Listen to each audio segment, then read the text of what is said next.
জানো তো, আমি ভগবানের মূর্তি বানাই ক্লে দিয়ে।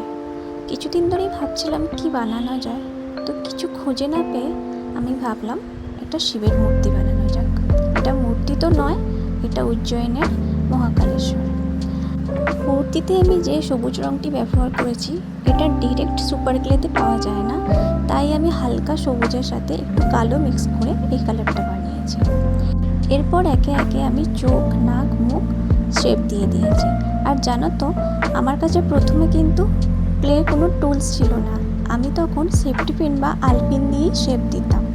এরপর আমি শিবলিঙ্গ রাখার পাত্রটা বানিয়ে নিলাম। তার পাশ থেকে আমি ওই কালারের ক্লে দিয়ে একটা বর্ডার দিয়ে নিলাম। আর এটা আমি সিলভার কালারের করতে চেয়েছি, তাই সিলভার কালারের অ্যাক্রিলিক পেন্ট করে নিয়েছি। এরপর আমি মূর্তিটাকে জায়গা মতো ফিক্সড করে নিয়েছি।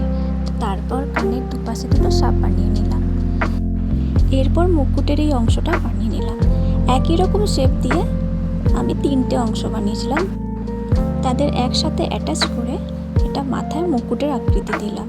এরপর দুটো কালার মিক্স করে আমি মালা বানিয়ে নিয়েছিলাম। ব্যাস হয়ে গেল আমাদের শিবলিঙ্গ তৈরি। আর ভিডিওটা ভালো লাগলে কমেন্টে অবশ্যই হর হর মহাদেব লিখে যাও।